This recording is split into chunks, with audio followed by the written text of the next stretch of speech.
Breathing in diesel exhaust fumes is like walking into a fire without a mask. Over time, those toxins lead to cancer. Protect yourself with MagnaGrip, the easiest, most reliable exhaust removal system that features a true 100% seal to eliminate diesel exhaust fumes. To get free grant assistance, visit magnagrip.com.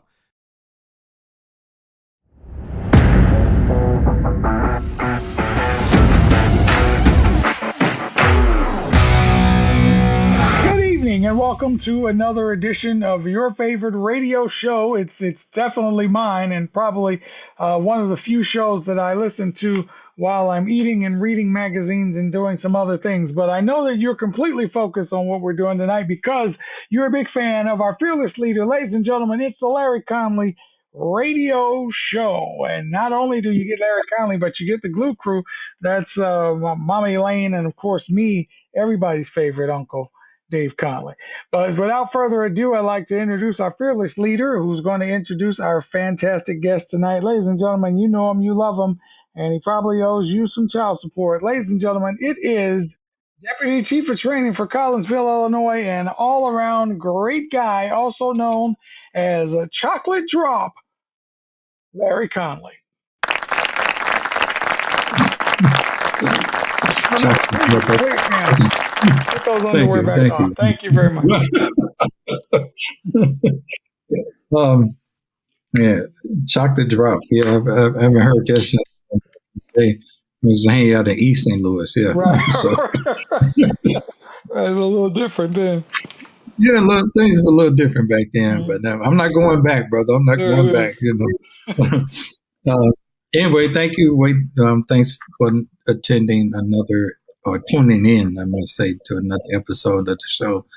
And, man, this summer just went just like that. I mean, it was just like, I remember specifically, I was hanging out with some friends of mine down in Dallas, Texas, Memorial Day. I remember saying, you're going to look up and it's going to be Labor Day already. And by golly, it's almost Labor Day already. And summer just went. And so we're back here again. But when you're busy, the time just seems to go anyway. And we've been quite busy. David and I just coming off a great presentation out in Minneapolis, Minnesota with the Fools Convention. And man, you know, hanging out with a bunch of fools was quite the weekend. But very, very good crowd, very engaging. We had a good time presenting to those men and women of the Fools up at the Fools Convention, and I think the next year in Baton Rouge, Louisiana, so they're gonna do some gator wrestling and all kind of crazy stuff. So hopefully no one loses any limbs in that process. But yeah, it was a great. They had a great Fools Bash. David attended. And all the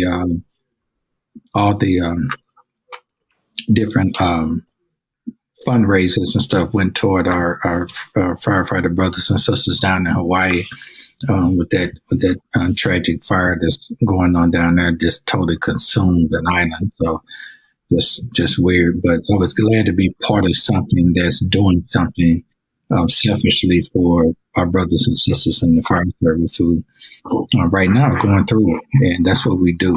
And the other reason I like the Fools too is because the fire service, in my opinion, this is just my opinion, so it's not anything that I think I want to attach anybody else to it. But in my opinion, there are some parts of the fire service seem to, in some ways, it's a good thing. They got really, I guess, I don't want to say commercialized, but it seems like there's some gap between the true grit of what we do. There is a true dirty blue collar job, and it's hard for me to not incorporate that in my DNA of being a firefighter because that's what I did for 30 years. I mean, we had our things that we do as far as mitigating a lot of different circumstances. At the end of the day, your respect and things that you were held to a standard were your ability to crawl down that hall and get that fire, or read the situation to know enough to know that there's a balance between going in and getting people out of savable spaces and making sure you don't, kill firefighters, everybody go home. And sometimes you had to people made the ultimate sacrifice. And for those who did, that's when you raise your right hand. That's what you signed up for. You can't, in the fire service, you can't really pick up one end of the stick without picking up the other end of the stick. You pick up the end of the stick that I want the cool shirts and I want the prestige of being a firefighter. You also got to pick up the part that says, I'm willing to die for people I don't know. You say that I'm willing to be inconvenienced. Just like you said, we just came off of 5 days in St. Louis of over 100 degrees. With heat indexes even higher than that. Guess what was still happening? Fires. In a few months, what's going to happen is going to be 100 below. And everybody goes, oh, I missed the summer. Guess what's going to have to happen? Fires and responding. And you're still going to have to get at it. And everybody knows Uncle Larry. I'm a tropical brother, so fighting fires years in the wintertime. Yeah, but I did what I had to do. And it was two things: that child support. No, hello. Which has its own heat index. Let me just be real with you. the love for the job and child support. No, but only the love. When you love doing something, you're able to manage through the parts that you really don't like. And I really and I found out how much I love the job by doing it. And even though I didn't like getting up at 3 o'clock in the morning to fight a fire that is 14 degrees outside where everything freezes. If you sneeze, the boogers freeze before they hit the ground. So, freeze and do that. It just wasn't pleasant, but it was worth it when we did our job, when we made rescues, when we saved property and life and things of that sort. But you can't do that being totally a corporate firefighter. And you can't do that being the person who looks at this job as something that's cool to have. You get the cool shirt and the cool stickers and get the right cool articles, but maybe only get 3 years worth of experience, So, a lot of times when I'm looking at stuff today, I'm not criticizing. Let me put it like this: some of the things I see today are not necessarily the fault of the people involved, because the fire service has done a very good job of putting itself out of business. I mean, unfortunately, as long as you're going to have humans, you're going to have mistakes. So you're going to have things that result in fires and people be put in perilous positions. And that's what we're here to do, is to take care of that. But since it's less of it, sometimes there's a false sense of that we still as good as we think we are. And if we have that attitude, if we're as good as we think we are, then we may not bring to the table our A game when it's needed. We may not be ready to make that extra push when it's not convenient. We may not be ready to, get burned a little or get hurt a little in order to make that happen, because we got the self-preservation mode because we're so used to being comfortable. So sometimes the bad thing about putting ourselves out of business is that it lessens the frequency of real, gutsy stuff that has to be done. So that's a good and bad thing, but all of us have to find a way as firefighters to find that gap between, yes, we don't have that much in runs or that many runs, but we make up for it in training, and we make up for it in not getting away from what we really here for. And that's what the fools really represent. They represent making sure that the traditions aren't forgotten. Why are we really here? Dave Dabowski, who is the president of our local chapter, the Muddy River Fools, always says it's okay to love the job. He got that from somebody who I forget, but Dave is the one that was just heard say it's okay to love the job, because most people just like, it's just a job, but it has to be a passion in order to do it well, or it could get you or your team hurt.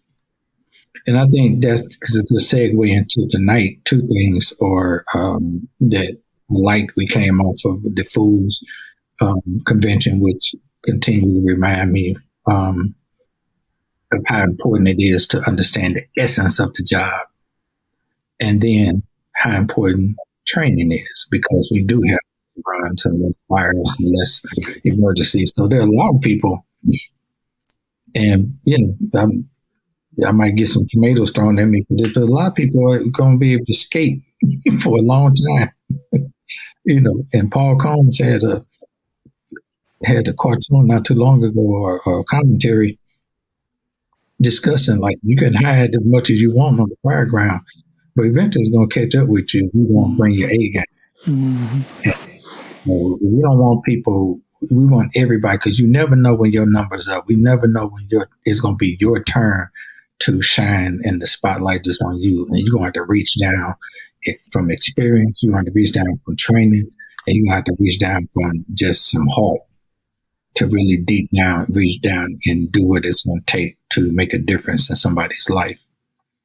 So since we are kind of there's been a reduction in our fires, probably not a reduction in all the stuff we have to do now, because there's a lot of stuff we have to do now that we never had to do when I first came on the job. So that's very dynamic, and it changes.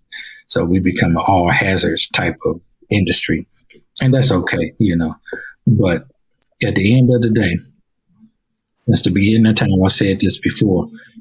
If there was cavemen firefighters who had like different caves that was a firehouse, and they ran out the cave with their bucket, and there was an out of control fire, what they had to do was find the source of the water, gather a container, and then take that container of water to the fire. Then that evolved to fire hoses, and then that evolved to fire apparatus and pumps and horse-drawn buggies and steam engines, and now, God forbid, electric vehicles. But the point is that, but at the end of the day, no matter how fancy your pumper is, no matter how much air conditioning you got, no matter how much fancy headphones and computer this and computer that, the essence of that is this. There's a source of water, there's a fire, and you got to carry that source of water to that fire through the right size fire hose, to the right size appliance, or whatever you got to do to mitigate that fire. And I'm glad to be part of that type of tradition, because it does go back a long way, damn near to ancient times, of putting water on fire. That's a principle that will never leave. As long as that's what it is, then we're in business. But you got to know how to do it. And you got to take it to that compartment. You got to know what the compartment is. You got to read that compartment, what kind of building it is, and what does it have, and how can it, break away on you, and when to hold them, when to fold them. We just had a great couple of days this past week in Collinsville with Chief Joe Knitter out of South Milwaukee, talking about fighting fires in restaurants, arches and ashes. If you ever get to check that class out, get that guy into your system.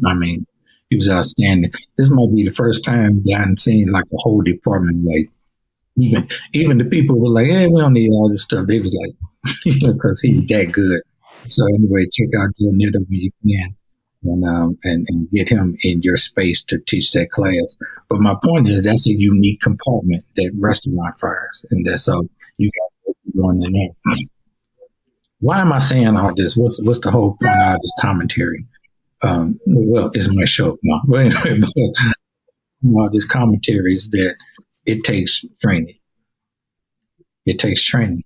You got people who got a passion for training. You have people who not fighting training, and then you have good training officers to try to make sure that all of that happens. I'm evolving in this new position of trying to be a good training chief.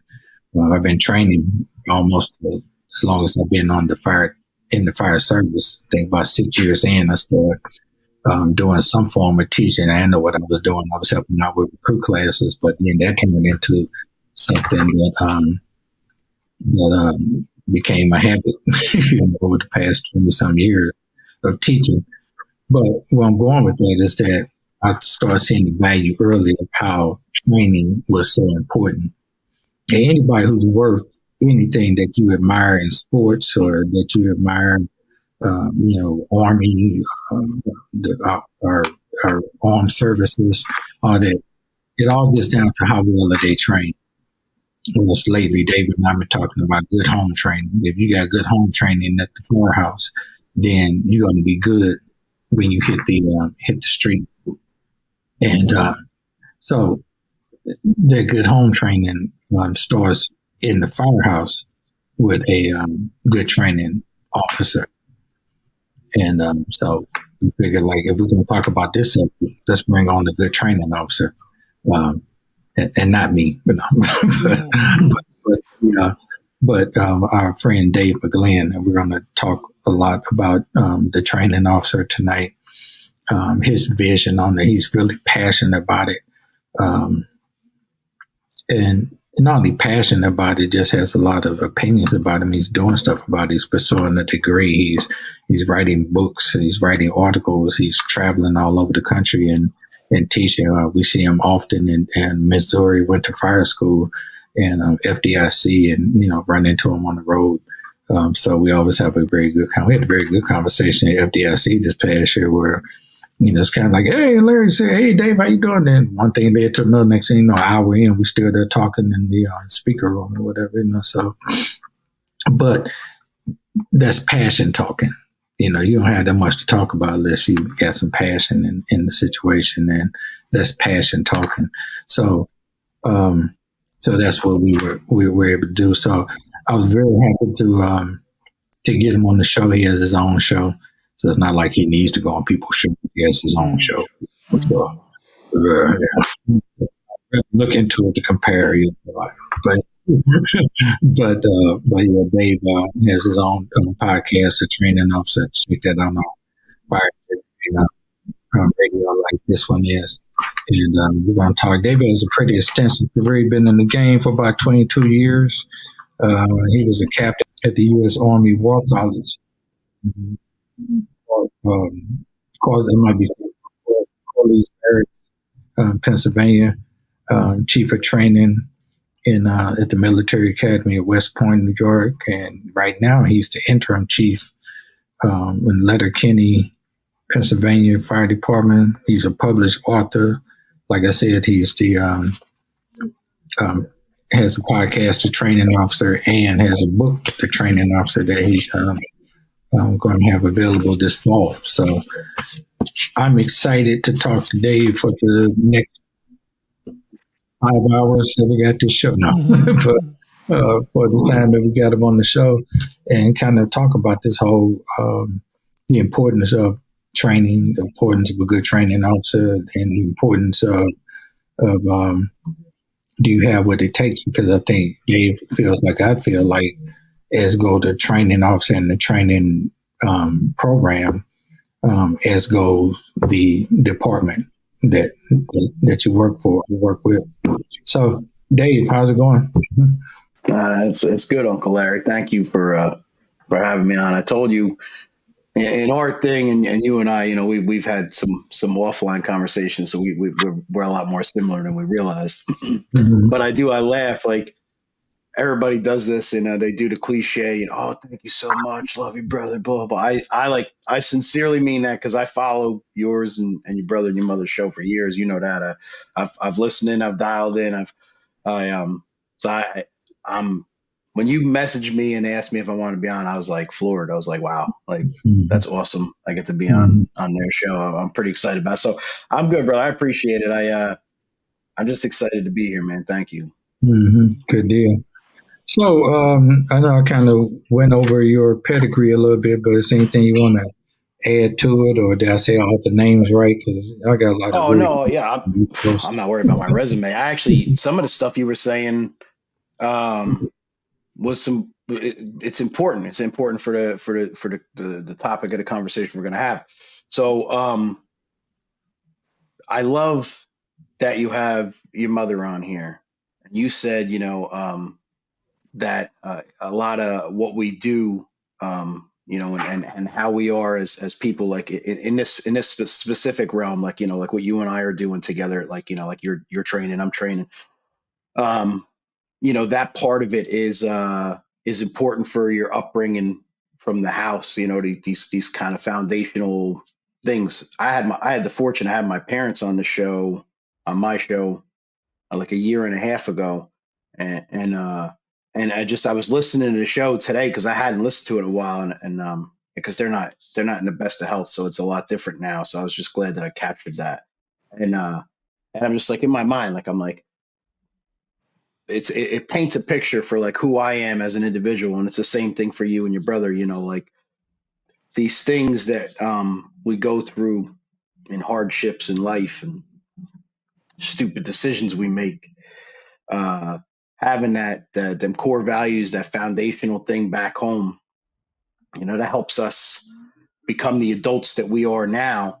And like, like I find myself, like, when I'm developing people, my experiences and my education is from my upbringing. Before it's even part of what we do in the fire service, we deal with people. In a fire service, it's a fire service. It used to be called the fire department. Now it's called the Fire and Emergency Services, and I'm okay with that. I'm all right with evolution. Like you said, like, there's some things they scare me about, where we're evolving to in the fire service, because what people don't realize is, as we implement new technologies, forever the fire service is going to have to respond, and if we're not prepared, it's going to be a tough time.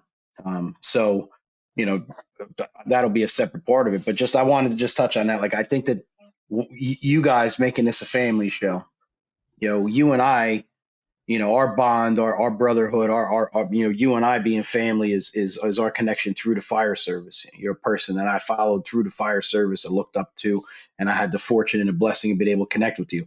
And now I know your family. And they're not even part of the fire service. But you know what I'm saying? Like, that's the thing, is like, what we do is we're in the business of dealing with people. I say that to everybody, like this isn't just fire services stuff. This isn't just how many fires you fight. This isn't just being salty. That's part of it, and that's cool.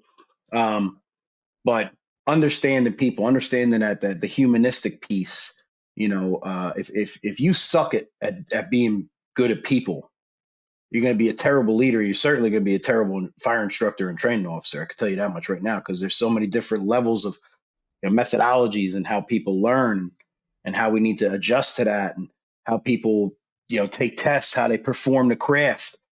We have to try to adjust how we work with them, and the levels that we go through to try to get them to get it, because not everybody's the same. It's the same as baseball. Some kids can hit the ball, and some kids aren't that good at hitting the ball at first.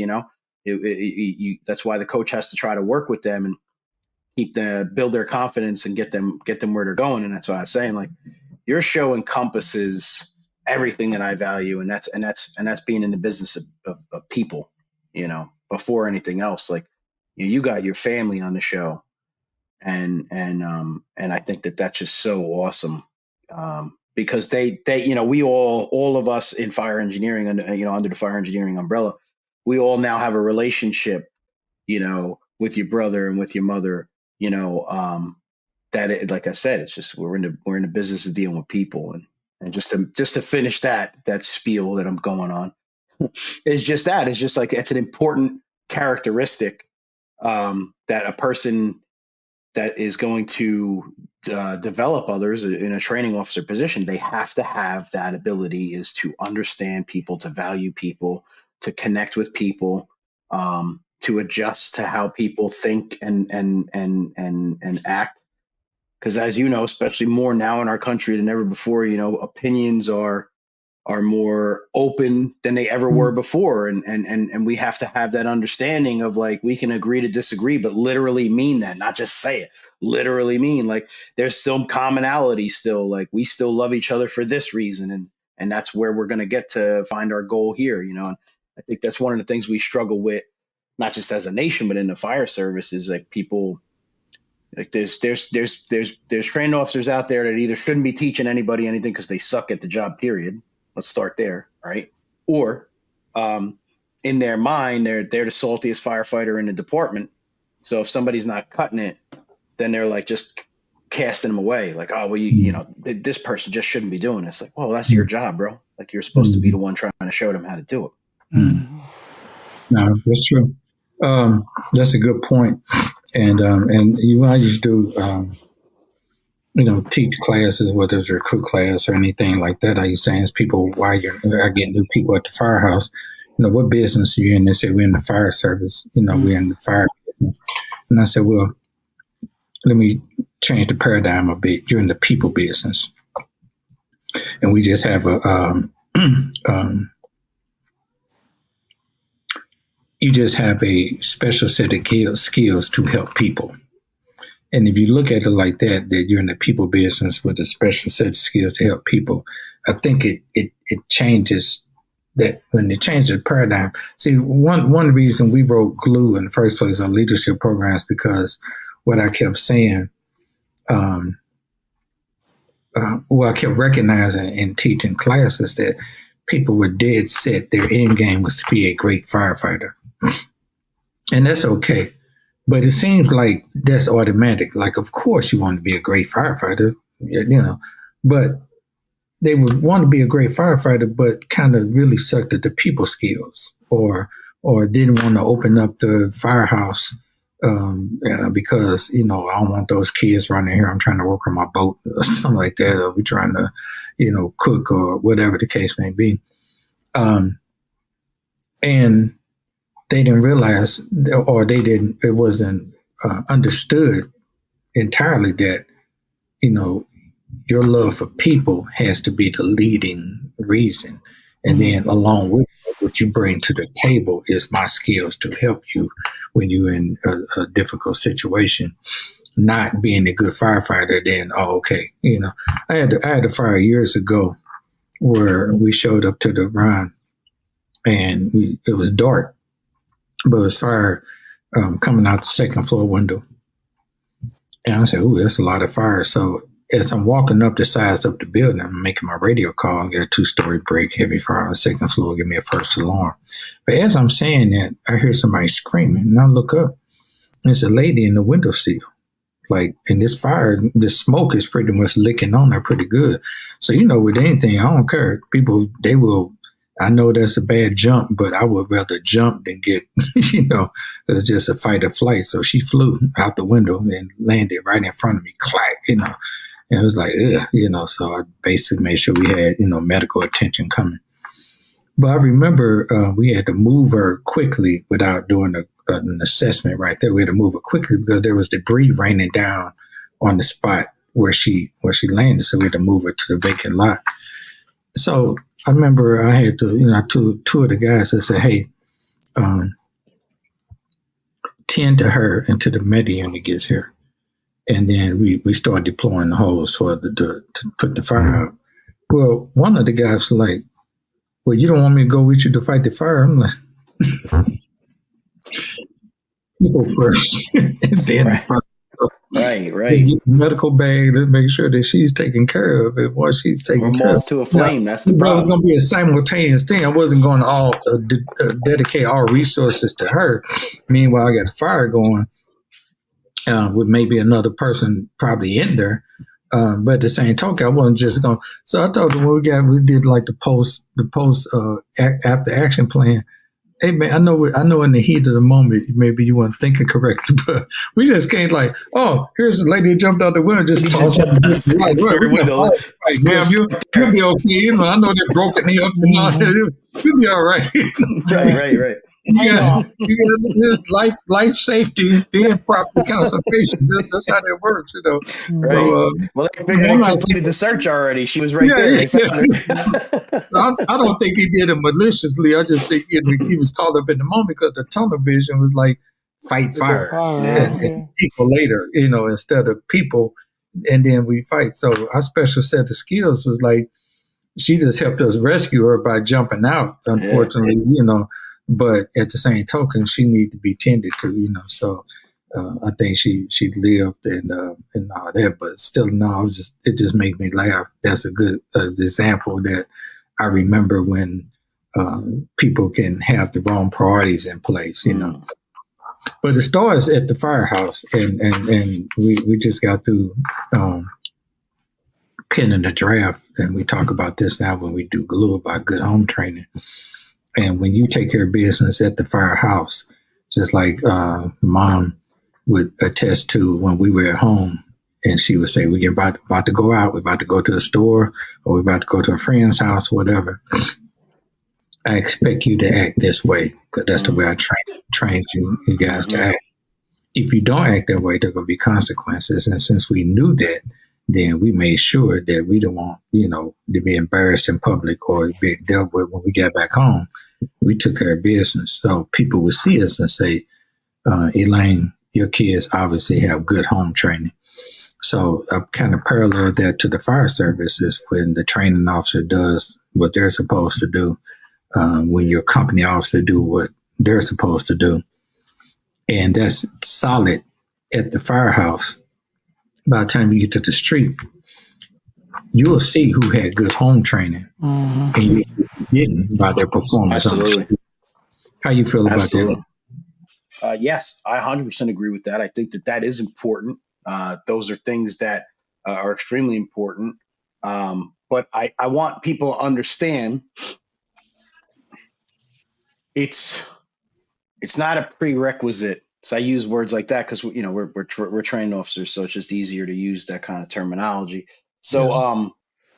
It's not a prereq to have gone through, had a perfect upbringing, because unfortunately, not everybody does have that, and we know, like certain people. You can see like that it's important. Like Denzel Washington, he had done an interview, and he had talked about where he grew up, right outside Fordham in New York, and it's a rough neighborhood, and he all his friends that he grew up with, they had. They had broken family, or they didn't have family values, or whatever. The mom was doing whatever, the father wasn't around, or whatever, and he had them to his parents were like like the type of raised that we had, like with your mom, and like with me at home, like they were old school with that kind of strict type thing, like we expect this from you, right? So he had that, and he says that's why, like, they all grew up together, but he went one way and they went another way. But I want to just say to people, because while it's important and you and I share in that, I want people to understand it. Every day in life, there's a new opportunity, not to reinvent yourself, but to not put a period and close the chapter.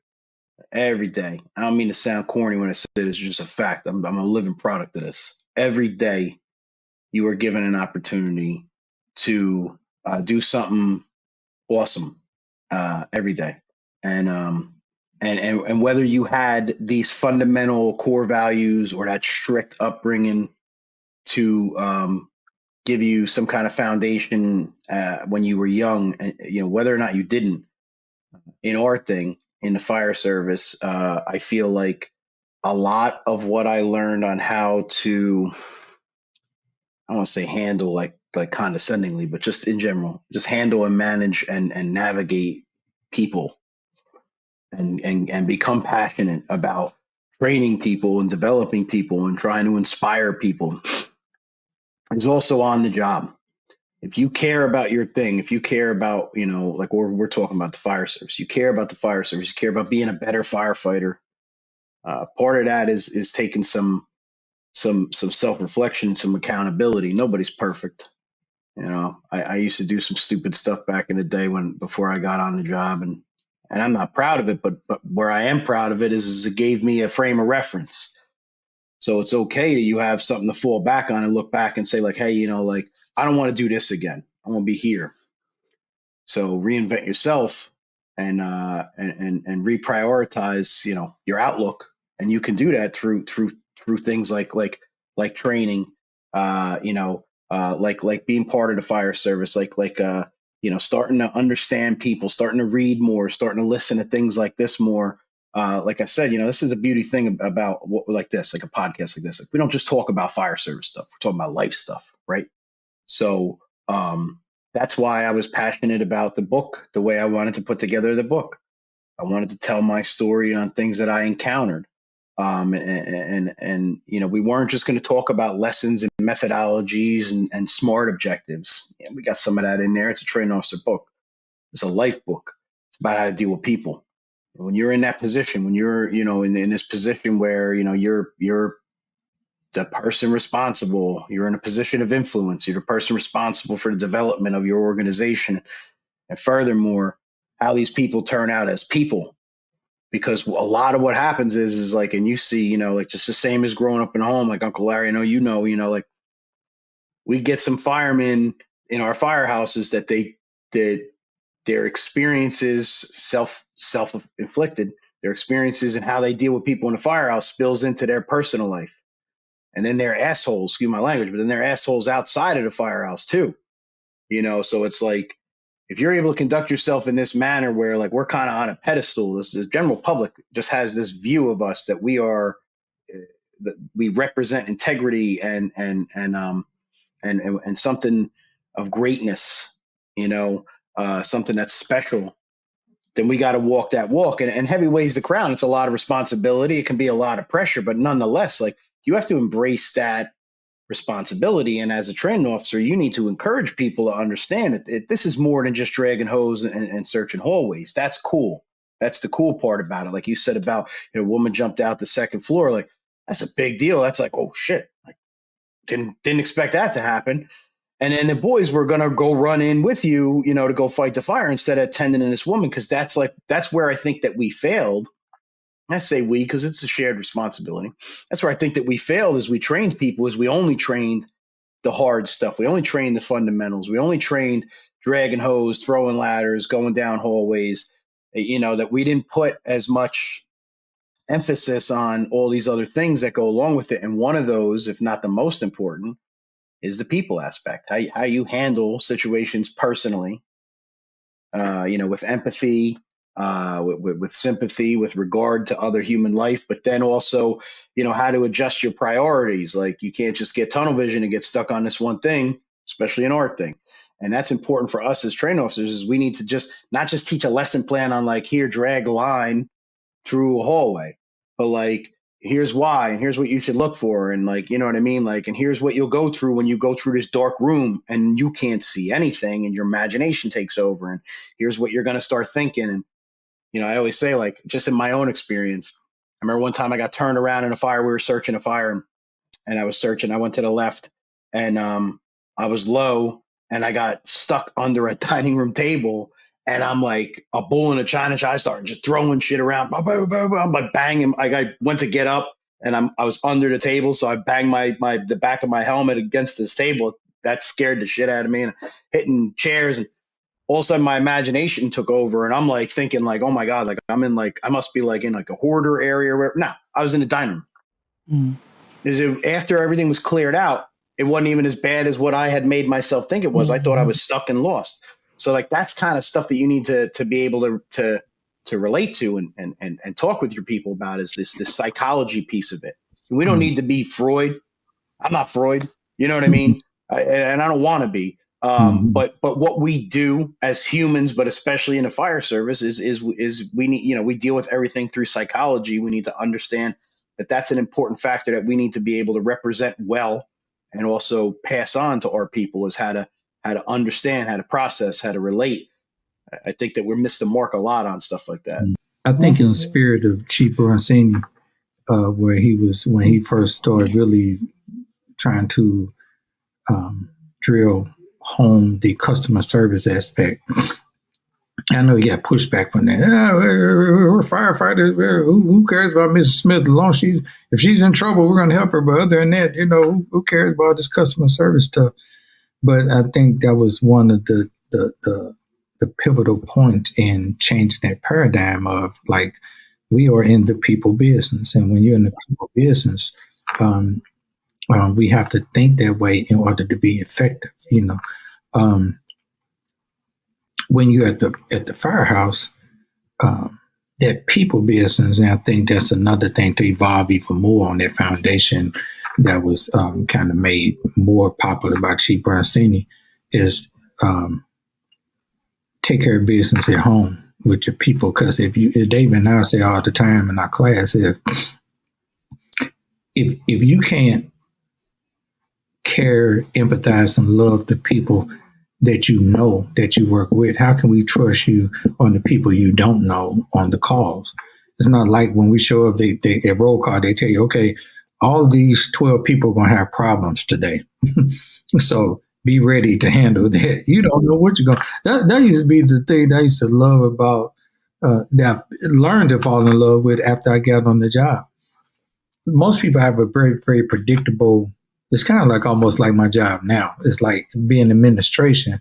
I kind of got an idea what I'm going to be doing every day, what project, what kind of movement I'm going to make on something, what deadlines I'm trying to meet, meetings that I have, whatever like that. So it is what it is in that regard.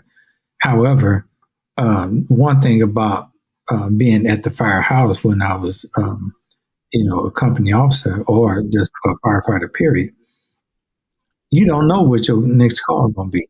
You don't know if it's going to be a lot of calls. You don't know how long you're going to be. You don't know what problems you're going to have to solve. So it's always fun for me to say, man, I don't know what problems we're going to have today, but I'm glad we're ready for them. Or you handle it, or you learn lessons from it. However, that's what you can't control. That's what you don't know. What you do know is predictably, if everybody shows up to work, you know who your crew is going to be. What you do know is if you've done it right, their family dynamics and stuff like that, and how they place into who they are, what they contribute to. These are things that you know. And if you really concentrate on the things that you know and control those as much as you can, or manage those as best you can, then to me, that gives you that much more foundation to handle the things that you don't know, or the people you don't know, or the situation you don't know. But all of it is very important. I think what happens when we don't do that, then it does kind of leave you more open for mistakes and mismanaging of situations that you handle. But you got to take care of things at the firehouse that you know. Even if you're talking about this person has different politics, different social or whatever, all those kind of things, those need to be handled there, because you don't show up and say, is this person whose house is on fire a Republican, a Democrat, social issues, whatever like that. We just go get them. Did they cheat on the SATs, whatever? You don't judge. You rescue. Remember, Rescue Me had the sensitivity training. Remember, and Leary says he never cared if what somebody's religion was, what color they were, what gender they were. Mm-hmm. He said the day that I refused to go and save somebody, pull somebody out of a fire or fight a fire because I care about something like that, that's when you can come and take my pink Irish Edson fire. Right. The fire service, and that's what we need to continue to train people on. Right. Is we don't see that kind of stuff, almost like we're like masters of that. Like we should be masters of that, like the public just, their expectation is we're going to fix it. And our response is to meet and exceed that expectation of like, I don't give a shit. Right. Where you're at morally. I know right now, you are somebody that I need to try to help because that's just what I do. I'm a servant and I have to serve you. Yeah. I'll rescue you, but I'll let God judge you. That ain't my job. Yeah, right. Amen to that. Yeah, I'm with you. It's not my job to judge, right? Exactly. Right. Not my job. I'll let God. David, that's another T-shirt we're gonna make. But anyway, writing it down, boss. Writing it down. God judge you. I'm just gonna rescue you. Right. But where I want to go with this, and this is where I want David to kind of chime in, is that we had Chief Freddie Fernandez on a couple of shows back. What I like the trend is, and David and I have been kind of trying to hit on this for as long as we've been doing our personal leadership training class, and I'm glad to see a lot of people are feeling the same way. And it's just like you said in your book, I got a lot of stuff in there and just generally how to the raw association of building those relationships and dealing with people before we get to the tactics and strategies.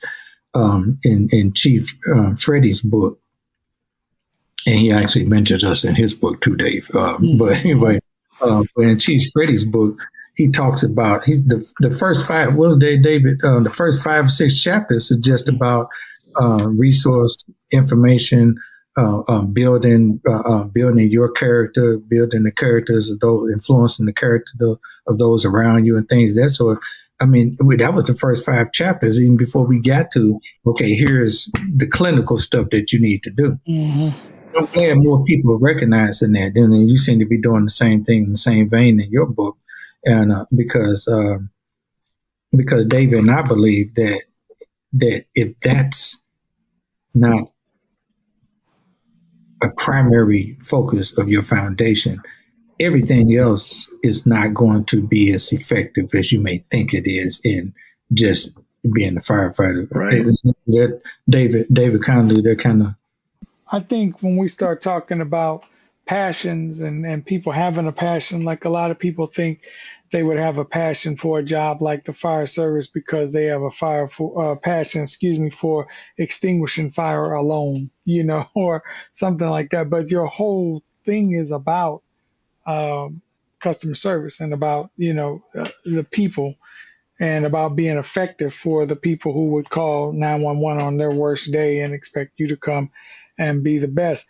And so I think it's good for training officers and for the training officers to inspire, but for other people who are in the industry to do a self-assessment and say, hey, do I have a passion for this? What is my passion? And then align that passion with what the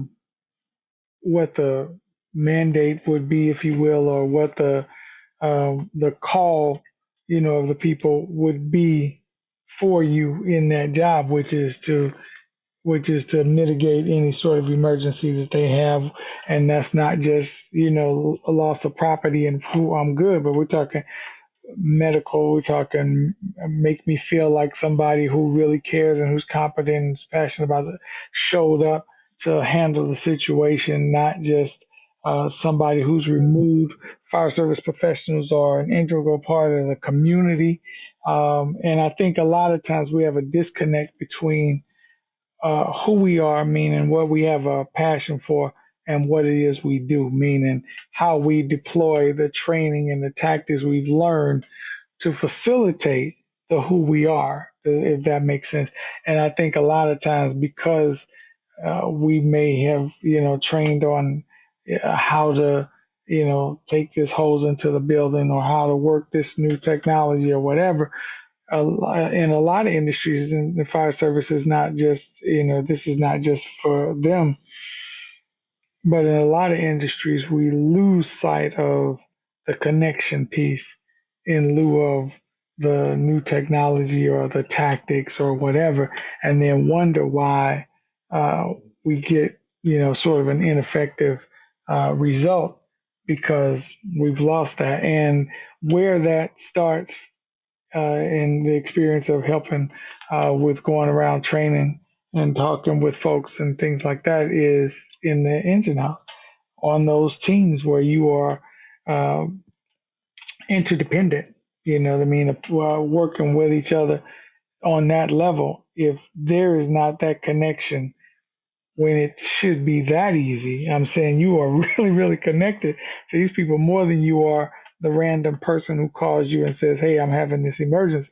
If you can't make that connection there, and I mean for synergizing your team, I mean for the purposes of learning how to interface positively, even around things like what we're going to eat for dinner. If you can't do that, when you get to where the pressure's hot, that's where you have those disconnects where you say, yeah, this lady jumped out of out of the building. She'll be all right till we get back from, doing what we really came to do, which is to, face this fire. It's easy in those high pressure situations to lose sight of, the balance of efficiency and effectiveness. I efficiently put this fire out and effectively did that. However, this person died because everybody left them to go and put the fire. So did we really win or did we lose by 50%? So it's important to have that understanding,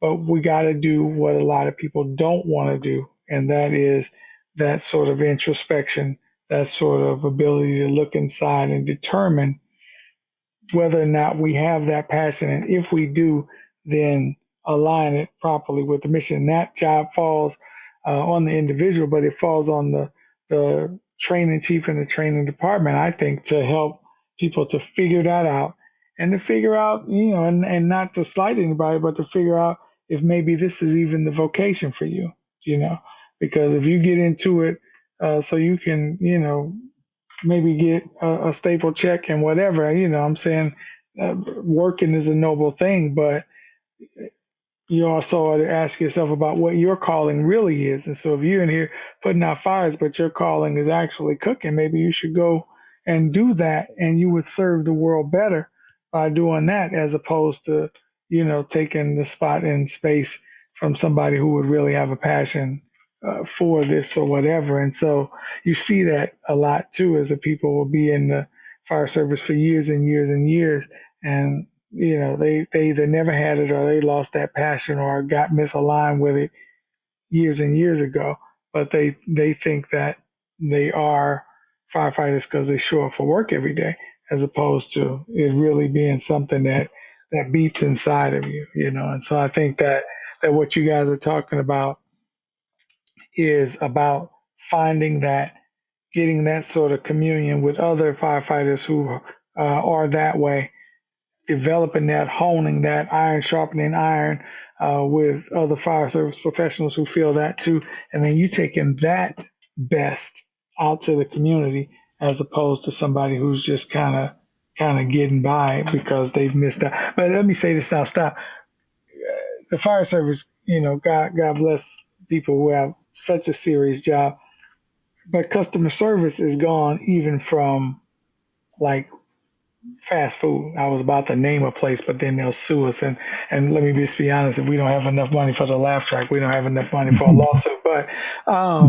But I mean, you go in, for a burger today, they give you taco. You know what I mean? It's just, you see the guy, like the comedian say, you see the guy, he's in there with a McDonald's shirt and AutoZone pants. And you know what I mean? Just, there's no sort of spirit of excellence or customer service, even on the level of saying, I'm going to be in food service, let alone something where you're saying I'm here to save lives.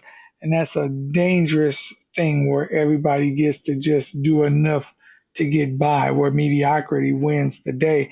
And it used to be a thing where you really challenged people, and it wasn't supposed to be done in an abusive way. It was done in a way to see, I'm going to put this guy in a crucible and see if they really have a passion for this particular vocation or whatever, or I'm going to promote a certain spirit of excellence. And that is where I think like the company officer comes in.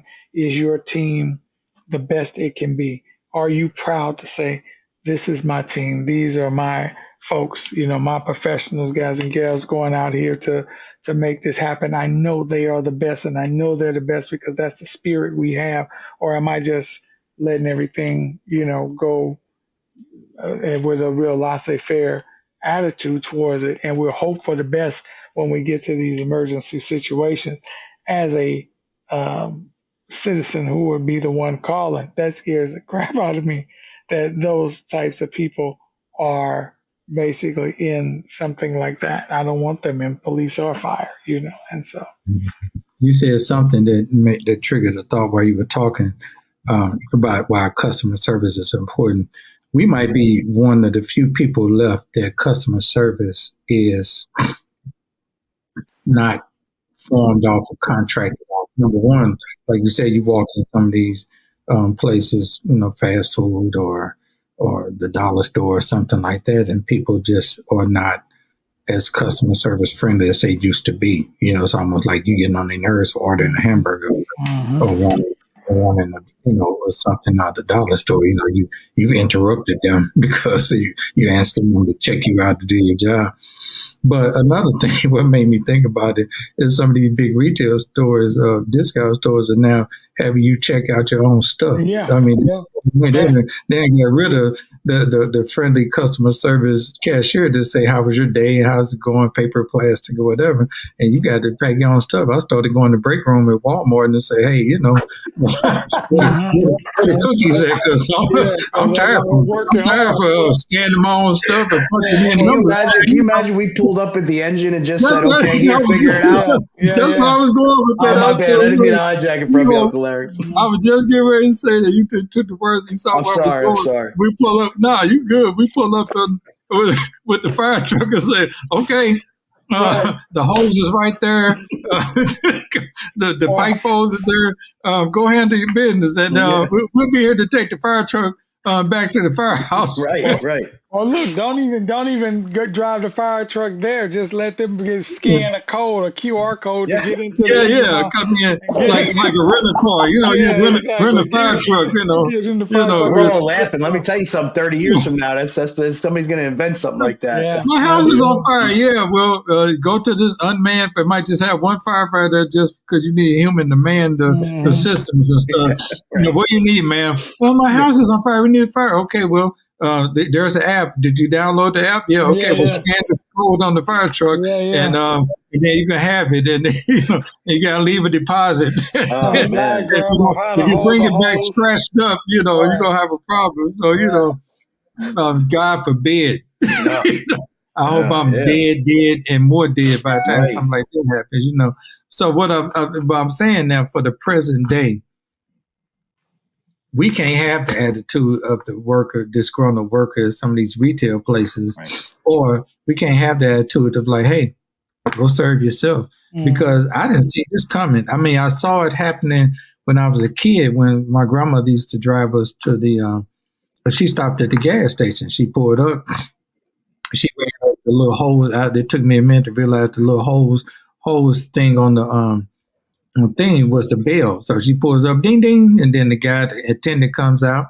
When the attendant comes out, he walks up, hey, what would you like? I like, how many dollars regular? Okay. And while he's filling up her gas, he's cleaning the windows and all that kind of stuff. Taking oil, all that kind of stuff. You're on your way. Man, imagine that. Imagine you brought that back, but now it's self-serve, hey, I ain't going out there, you in this little bulletproof booth and with bad customer service and and that's your problem, whatever like that. So it just so everything. So now we don't went from my grandma used to call it the filling station. We went from the filling station to a retail store to where like, hey, you just got to do pumping gas. Might as well do your groceries too, and that's that. So, but we as fire, our industry hasn't evolved to that. And I hope, we being funny, but I hope nobody's sitting there thinking right now there's some brain collect right now getting together and trying to figure out how to make that happen. But they are exactly to the lowest common denominator of mediocrity ruling the day. Because what I hear all the time in a lot of different industries is that it doesn't take all that sort of mentality. You know what I mean? It's that way on some of everything. It's crazy. And I'm just, I bring everything back to martial arts. But when I studied karate coming up, it's everyday practice, honing the moves, you know what I mean? That kind of thing. Now you want to get big money and getting, in a promotion like the UFC. If you got enough power to knock somebody out, you can be the champ.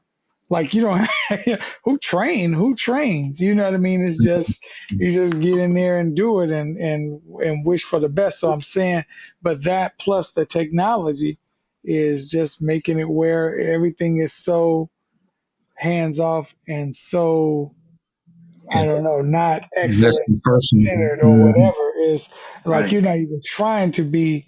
I don't even think there's a clear definition anymore of what excellence in any vocation would be, which has got to be a tough call. You guys tell me, but a tough call for training chiefs the amount of pushback you get for even trying to make people excellent or practice that.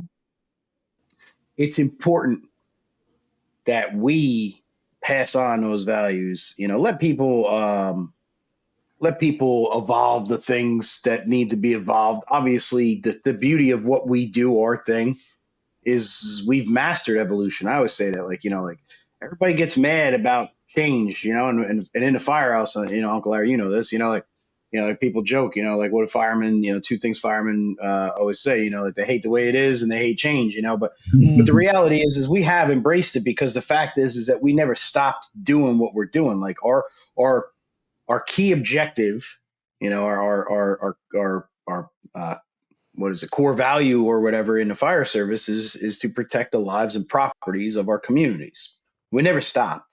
And think about all the things that have changed since the beginning of the fire service. We never stopped, like we still go and do that. We still provide that service. So I think the biggest key takeaway in all that we're laughing about, but that we that we that we're discussing here is that the training officer needs to teach their people that this is a service industry, and in everything around you where there's not service anymore, this is the one thing that we can't not give service to. We have to continue to provide a service to the customers. We have to continue to implement the humanistic thing. I joke, I say, like, I'm never going to divorce my wife, not just because she's a hot Puerto Rican, but but because I could never get back in the dating game. Right. Like, it's so, everything's on these apps now. Like, I didn't get by. I got a face for radio, brother. Like, my wife's gorgeous. Like I didn't get by on my looks. I got by on my game, on my rap. So swiping right wouldn't work for me. You know what I mean? so that's the thing, is like we have to. It's important. It's imperative that at least in the fire service thing, we have to stay strong on keeping these people understanding that we have to value service, and that we only exist because we provide a service, and that the general public expects that service, and make them understand that that's the priority. And getting the salt on your helmet. Effective. That's still effective. I think the messaging out there now, not to cut you off, Chief, but the messaging out there now is that disconnect is somehow better for the bottom line or better for efficiency or whatever. But it's really not. The connection is the thing that ultimately works better. Do you know what I mean? And so we gotta keep that in the forefront of everybody's mind, and all of the new people, and how that's coming across. I know at the beginning I was talking about the courage it takes to make that extra push, even if it might cost you your life. And that's, a lot of times that's kind of the de facto part of that represents bravery. Those are what great stories are talked about. Bobby Houghton used to do when he did his Rah-Rah speech at FDIC. He always had examples of like, and this person fell 4 stories and they still crawled out, and lost their leg, but they picked their legs up and limped out the run. That's bravery, and so it's not just short, but maybe the bravest thing today is truly having those courageous conversations with each other. Maybe the bravest thing today is connection, where we done lost connection. Maybe the bravest, maybe those are brave frontiers that need to be highlighted as well. And I know they're not going to sound as sexy as somebody who grabbed a severed leg and limped out and hopped out the burning building with it. But with the danger of disconnection with each other, because of politics, because of social issues, because of all that kind of stuff that can happen in the firehouse, then it leads to this disconnect with the public who pays your salary. Mm-hmm. then it's maybe the bravest thing we can really promote these days as company officers, training officers, whatever, is to um, create a culture where that's a safe environment and that's Mm-hmm. practice there. So once again, by the time you hit the street, part of your training has been your ability to connect. Maybe there needs to be more classes on empathy and connection, and Oh, especially now yeah. because everyone is identifying. It's more public these days that everybody's identifying who they are. And whether you agree with or not agree with some of the things is not really the thing. Respect human beings, period, at their base. And when you do that, then you're able to synergize that team at your firehouse, which helps you mitigate things better with more empathy and more quality control on the emergency scene. Mm. But when you have a disconnect at the firehouse, how do you think you just go automatically just click into Can't. hero mode when you get to the fire scene? And especially if your one track mind is thinking, if somebody's trapped, I'm gonna go get them. Yeah, that's we all understand that. But the majority of our calls ain't rushing in the burning building and getting somebody. The Mm-hmm. majority of our calls is what? 85% of your calls, if not more, is EMS calls. These Let's people go. still. So when you deal with that, that builds the foundation for, well, we want the bond issue passed for this, or we want the public buy-in for this, because some of the permanent thoughts in some people is that firemen don't do nothing but go to the firehouse, watch TV, and sleep all day. Uh-huh. The and, frat and we house. have and we have yeah and we have to so we already kind of in the uphill battle because some people are never going to get past that, and that's okay because we do sleep and eat, but we're there Mm-hmm. 24 hours, and that ain't all we do.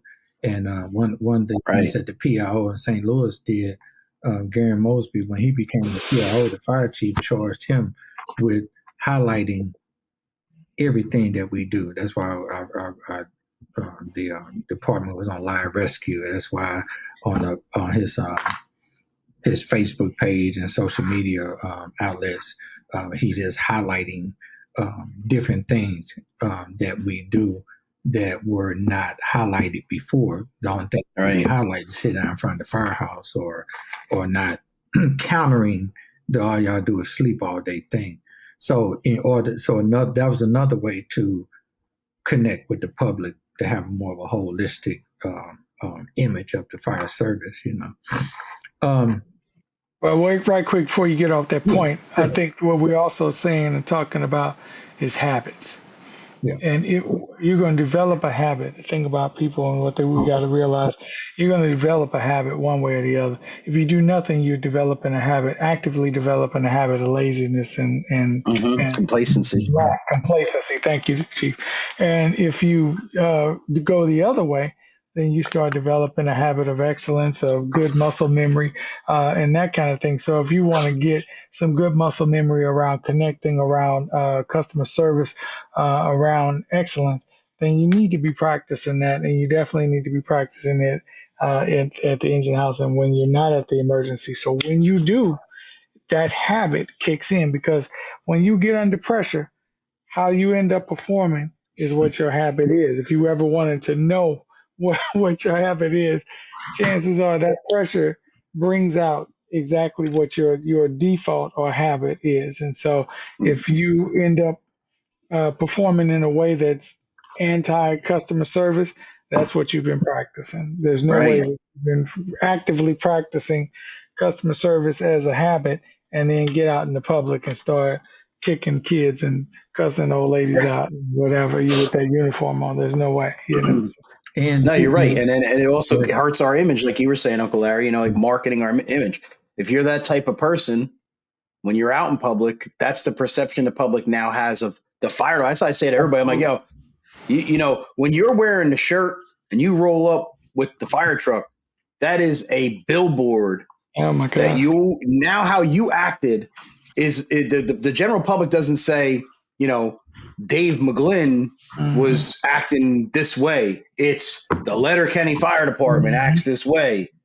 That's how they do it. And I try to tell people like, hey, this is why, like, when we like, even if in your mind you're right, You start yelling at somebody, like, where I work, I work for the military. Like, I'm a civilian, but I work for the military. So we get on scene and like we've had these people like think they're superior because they're military folks or whatever.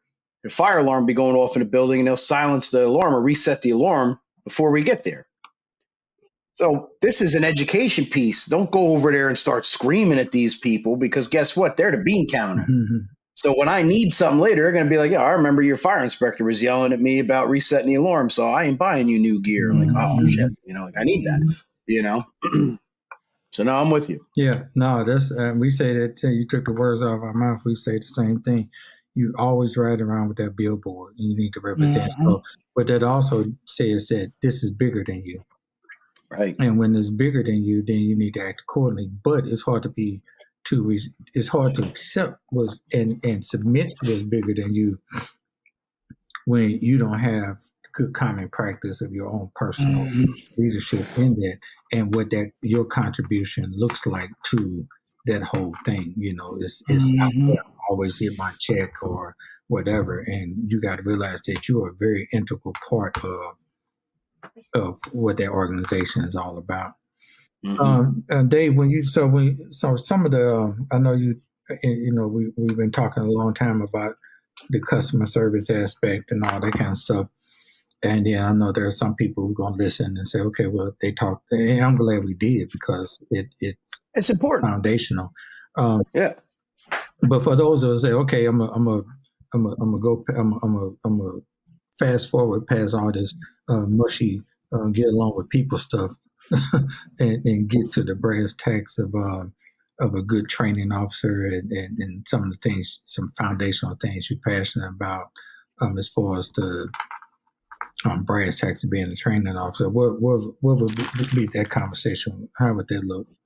We, as somebody who is responsible for the development of others, you're in that, I call it a position of influence. I don't call it a position of power, position of rank or authority. I call it a position of influence, especially the training officer. But any leader, but especially the training officer, you're in a position of influence. And today, more than ever, we need to stress on training our people to value service and human beings and people. But I'll also just say that I think I've become so passionate about the training realm because I didn't realize, and I know you can relate to this, but like how much responsibility you actually have as a training officer to others, to your organization, from the bottom to the top. You quite literally are the person that touches everybody, and you are responsible for everybody. These people, they write books about and they quote, and they're presenting at FDIC or they're doing the keynote or whatever. We're part of. We have a hand in them getting to that, right? Showing them the values and morals and the right way, teaching them the fundamentals as well as the tactics. You have to be passionate about training. You have to respect it. You have to have credibility. Like we started the show early enough. The name of the class that I teach at FDIC is called "Do You Have What It Takes to Be a Training Officer?" So I cover all this stuff. It's not just, you don't just put together a program. You don't just enroll people in classes. You don't just send people away to classes. You don't just sit there and do the death by PowerPoint and be like, yeah, so that says that, like, they could read, bro. Like, they know what it says. You know what I mean? Like, you're just reading something they can already read. But it's explaining to people, like, one, like, and Uncle Larry, like we bastardized training over the years in our thing because either somebody used it as a segue for a promotion, or they went there as a stowaway. Like, either you were an undesirable, so they were like, well, we can't fire him because they got, we got a union, so we'll stuff them in training and hopefully that the problem will go away. Well, what they don't realize is then we ended up getting 20 just like him. Why? Because he was the training officer. So he had this span of control and this ability to connect with other people to spew his bad habits. So we stowed him away, but really what we did was we just we just infected the whole department now. Right. And that's one of the things that I want, the listener, I want a takeaway of any of my message that I have this blessing to be able to go around and talk to people about. Don't do it for that reason, man. If you don't value people, if you don't value things, if you don't value growth and development, and you don't believe in trying to help people become the best version of themselves, and you don't understand the importance, yet the difference between sympathy and empathy, you shouldn't be a training officer. You just shouldn't be doing it. And I know it's sexy, like here's one thing, man. Like, God bless Bobby Halton, right? Like, he did a great job of taking what Tommy Brennan and Bill Manning had. He did a great job of making it huge. FDIC is huge. It's just nobody can touch it. I always laugh, like they're always still like, oh, the other conference. I'm like, I mentioned it, but the other conferences, and I'm always like, no disrespect to them, bro, but like, you don't really like gotta worry, I mean, like, it's good that you keep them in mind, but you're okay. Bobby took it to a huge level, but however, with that, we get some ingenuine people, some fugazis, I like to call them. I knew you're gonna laugh when I say it. No, but we got some folks, and I'm not gonna knock the our thing, just in general. Like, you both go all over the country, you see them. We got some people that they Google the buzzword, and then all of a sudden they create a Facebook and an Instagram or a Twitter page, and now they're an internet sensation. They're a subject matter expert. One of the things that I feel is my duty from God to do in our thing is to establish some preventative maintenance through awareness of that. Don't do that. There's no room for that. I won't teach a class that I'm not a subject matter expert in. Know your content.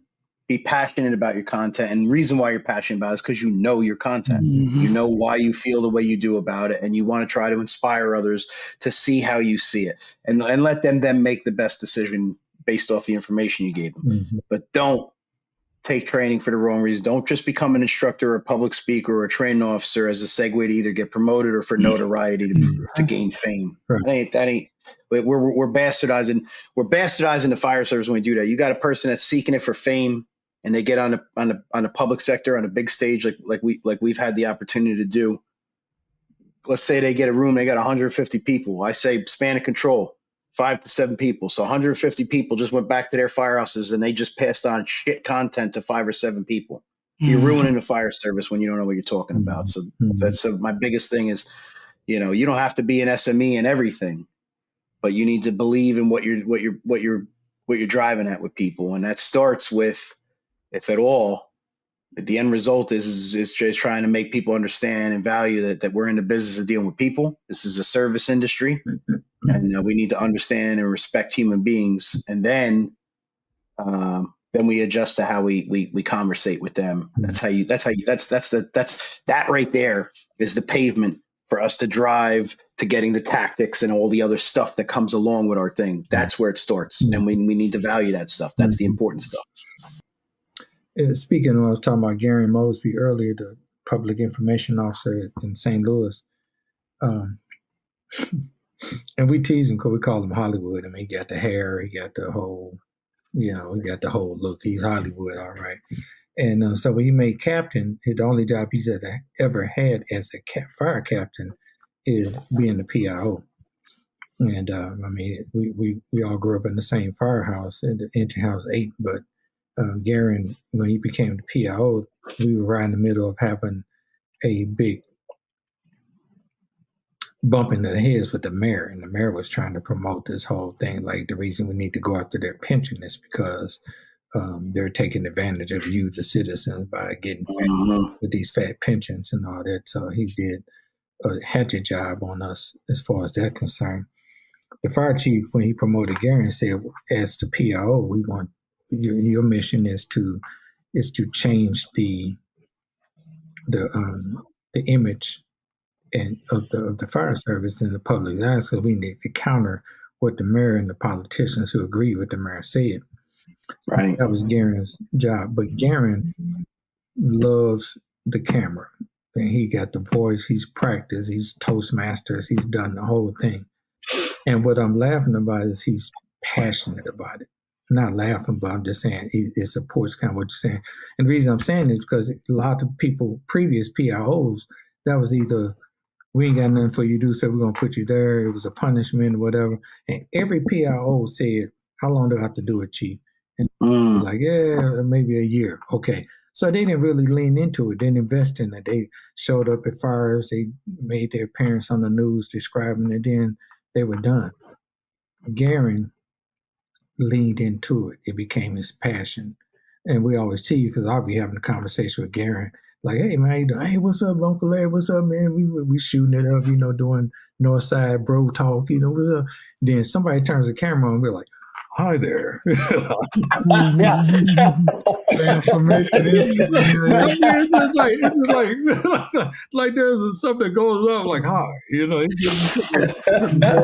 So if you ever get a chance, kind of Google Gary Mosby and look at some of his Periscope things describing the fire or talking about something going on in the fire service. He's very polished and all that, but he decided to bring passion to that position, and nobody in my 30 years has done it better. Everybody's done adequate jobs, but nobody's been passionate. That's why you guys ended up being in that unfortunate circumstance politically with the pension, was because of nothing against the dudes that were in it. The former PIOs, PAOs, they didn't know how to advocate for the mission. And he did. So now it's an easy counter. Like, you're going to, it's not like you're not going to get a politician try to do it again. But now you got ammunition to be like, all right, well, you want to have this conversation? Let's have this conversation. Let's have it. Let's do it, Right. So anyway, that just, when you said that, kind of reminded me of a person. He was the person that came to mind, somebody who took one of those positions where historically fire service just thrown somebody in, for whatever reason. And Garen took in just like he turned into Hollywood, and right now it's just like it's going to him a lot of other stuff. I went to earlier this year. Went to Emmitsburg for the National Fallen Firefighters because we was honoring one of the people we honored. Definitely was firefighter Ben Poston, who was on my crew that died, and Garen was there. But Garen was the MC. And I said, "How did you get that?" He said, "What happened last year? We talked and whatever." And now he just wasn't up there for Ben. I think in the future, if somebody needs to MC the thing, Garen's going to be the MC because they saw his work. That's awesome. Like, that boy good, so now so he's so he got a national, and he already had the kind of a national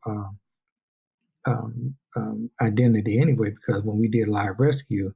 He's one of the subject matter experts on live rescue. So when that show was in this heyday, he had to fly to New York once a week to shoot that show.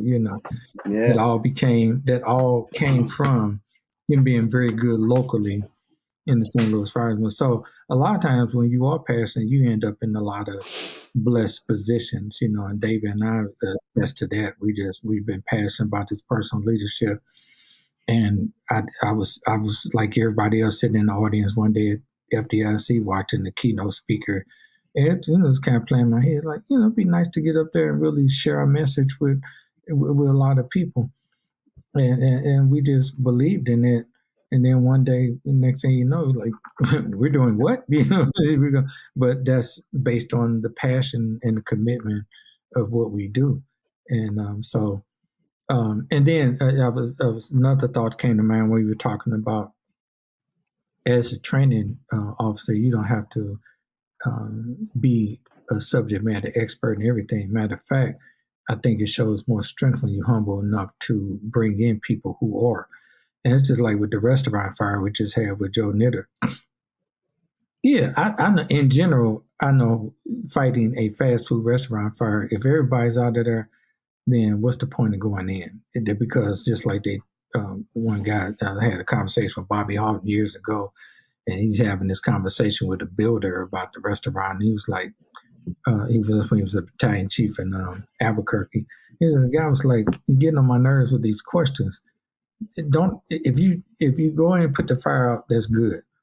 But I don't care if it's a significant amount of damage. We're going to bulldoze it down and stick another box on there And by Tuesday, we're going to be selling burgers and fries again. So don't lose firefighters in the place if you already know there's no light. Right. So I know that in general.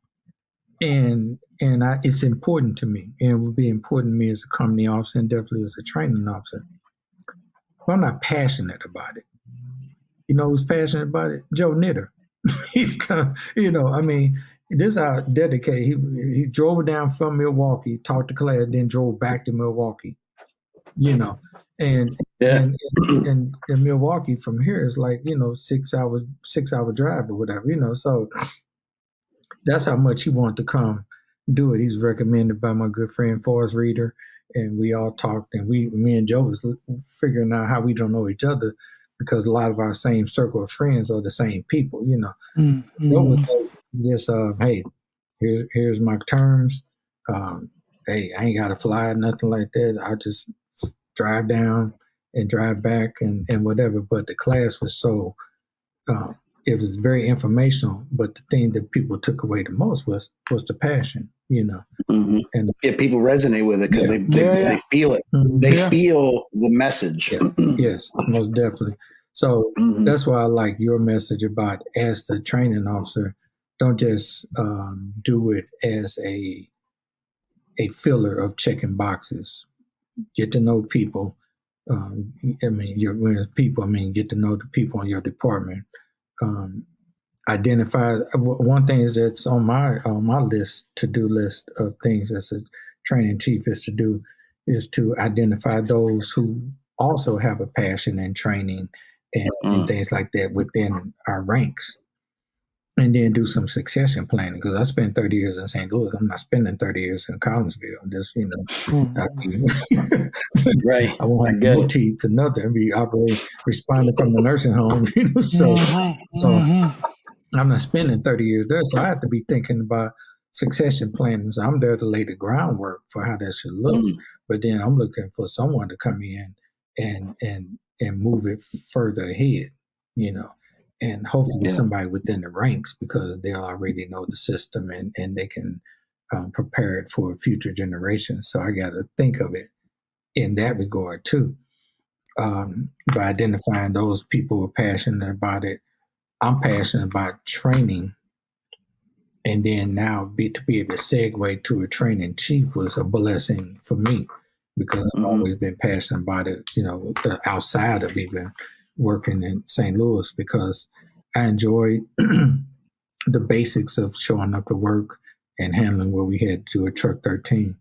But I also enjoyed, like, on my 4 days off, I was on the plane somewhere, wherever, with the ISFSI, me and David meeting up somewhere or whatever, and doing some type of training. I did a lot of stuff on the committees with the ISFSI, with principles of modern fire attack, basement fire, committees and things like that. And even the training officer book we got, I was a contributor to some of that as well. And so outside of just working the shift, it was cool to work for the fire service and not just for the fire department and helping with the fire service. So now that has segued to a blessing of, doing the training chief over in Collinsville, and basically having a blank slate where I have to build it from scratch. And that's even better, because there was no system. It's nice if there's a training plan. It is. And I'm not trying to say to go away from that, because maybe that one works and then you just need to understand it and then build off of it. But just in my experience, like, I was a captain on an engine company, and we did a lot of company level training. We didn't have a designated training officer position. And when I took the training chief promotion up at West Point, this is a bigger department, and they're a significant department. They're in the public eye. West Point, these are the people that they graduate out of there. They run the military. They become senators, congressmen, generals. Not that that's a good thing sometimes. I think they sometimes sell us soap. That's a different podcast. But where I'm going with that is that they represent greatness and leadership, right? Like that's what they spew out of that organization. So that naturally the fire department has to meet the same kind of standard and expectation. That's the public's expectation. So to have gone there, I had this opportunity to inherit. Nothing against the predecessor. He was we spoke. He had retired right before I got there, but he kind of like was in retirement mode. and he had been slighted for a couple promotions, and he just kind of like checked out, and that's okay because that happens. It actually worked for me because it made me become so passionate about training and learn my gaps and the things I wasn't good at, because I had to basically like reinvent a training program from the ground up that met the need, that had the service delivery capabilities and the mission that we had, while meeting the public expectation of like the name of this is West Point, and like that shit's on the news. We need to be all right with what we do. So that there's just that piece is like that opportunity to kind of create one from the ground up is nice, because it really, if you care about it, if you're passionate about it, I mean, that shit makes you on your game, like you're just like, Uncle Larry, but I'm saying like to the listener, like just like that's where you're really going to find your true self. You're really going to see like how good you really are. And then you become that student of the craft, just when you thought like, oh, I don't have to do this anymore. You're like, oh man, I got to learn more. Almost definitely. And that's why I say I stay in my lane, and then I form out what I'm not. Because I told my department already. I know some people are like, oh, you're gonna come over? You come from St. Louis? You're gonna do all train us all this stuff? I'm gonna train you on definitely the basic stuff that I know, and some elective stuff that I know. But since I don't know everything, I know a little bit about everything. I'm not going to insult you with death by PowerPoint on something that I know a little bit about, and I'm depend on the PowerPoint. Because I'm blessed to have a vast network of instructors throughout the country, and because of our fire engineering family, I'm always going to try to get the person in, like that person is that's the bottom line person right there. That person is the person for this type of training. And if I get arranged to get them into Collinsville to do the training or do something for the area or region, then that's where my energy is going to go. Stuff that I know how to do, yeah, I'm definitely going to be in the forefront of that. But I don't want to do the department a disservice by giving him something maybe as good as I know about it. It's still going to be mediocre compared to somebody who's passionate about it. Right. I'm always get the passionate person as much as I can. I've been lucky now that the few people we've been able to bring in on different subjects, they've been that person. They've been the go-to person in that particular subject matter. And the department has benefited from it. So I don't want to have that kind of arrogant. If I'm be arrogant about anything, so you read about that guy, I can get him here. Yeah, you're right. I can get her here. So I stay in my lane with that. But again, that's part of the passion anyway of the person who's in charge of training, is to make sure that you get the best person to train your people. And if that best person doesn't happen to be you, then you have the passion to say, I want to make sure I get top-notch people in here to make sure that my people get the training from the best source, as opposed to them getting trained from your ego, which is not the best. So, right. So that's the thing. Yeah. Yeah, I like that. Don't train from your ego. I like that. It is right. The day in the life of a training officer looks like what to you? I know you're the interim fire chief now, but day in the life of a training officer, what does it look like to you? So it's funny, the training officer is like a guidance counselor. I didn't realize that. So like everybody wants to tell you their problems, and so understand that typically the training officer position, it comes with a level of rank, especially in like an organized department, and sometimes it's a chief's position. So because you're not anybody I'm talking about just on the professional side. So because you're not anybody's direct line supervisor, they're actually comfortable, more comfortable to come and approach you about things that they're going through. So you have to be a really good listener as a training officer to situations and people's problems. But honestly, man, every day is like, I don't say this in a negative way, like you're chasing stuff for a good reason. Like, while I'm the interim chief, we promoted one of our captains to being in my spot. And he was like, "Yeah, man, I didn't even realize like how hard it is, like just to make sure that we have like the topics scheduled, because like you got people on leave, and this guy's on the trade and everything like that, and then finding the amenities, like the resources, like we're gonna run this drill, like, oh, do we have the type of things we need in order to make this drill go off with it being applicable to what we need to do, that they're going to accomplish the task, or we just going to kind of like make our way through it. And so every day is finding these ways to network with people, is finding these ways to communicate with people, to research information, new content, chasing a schedule, chasing the problems. This is stuff that I talk about in the book. Is like, I have a chapter called "The Challenges the Training Officer Will Face," and one of them is scheduling. The volunteer side is even harder, so I'm not just singling it out the career side. I mean, the volunteers, these guys have career jobs, they got families, and now you got to drill, and you're only able to stand it up this one time during the month, trying to get all those people to be available or to be willing to be down there for the drill during that time, for drill night or for the training session.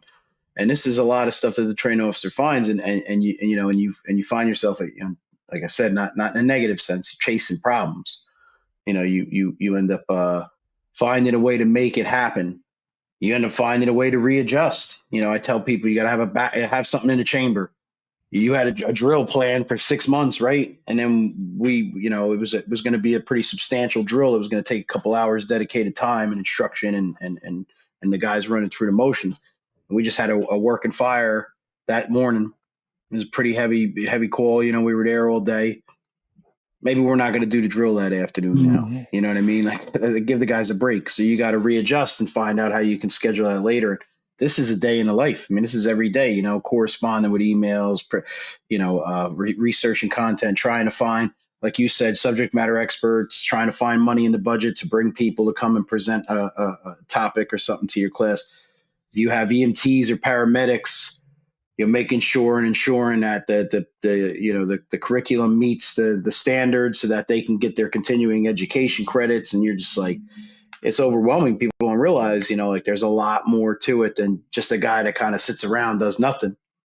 Like, if you care, you're responsible for a lot of stuff, and always be ready to change. Like my grandmother always said, you want to make God laugh, tell me you have a plan. That's the life of the training officer. You want to make the fire service laugh, think that you showed up with a plan that was going to go off exactly how you had it in your mind, because it almost never does. Yeah, I'm experiencing that now. A lot of what you're saying resonates with me now. It's my, day to day. And you're right. Kind of the image that might come across is that you just really in your office clicking through the computer, or you just pulling training stuff out your butt, or you making people do stuff on the learning management system that, just because you got a very vast variety, but it's it's a method to the madness, and part of a master plan is not just as simplistic as assigning training. Because in Collinsville, not only do I have the training officer, but it's the safety officer. When you talk about developing a document or a SOP for even exposure control procedures and all that. That's something that, that falls under my purview to do. And not to mention, the chief has divided projects among the three chiefs, the fire chief, the chief of ops, and me. So I got those projects to do as well. There's never going to be no work to do, because every day I come to work, there's definitely stuff to do incorporated with that. And that's not the problem of the guys on department, because my job is to make sure that they are trained to, the best standards that we can offer them, But nonetheless, like you said, it's a never-ending cycle of stuff to do. And I'm enjoying it from this standpoint. I was telling somebody a lot of times when people ask me, well, how's it going? I said, well, I feel like the guy who never did leg day at the gym.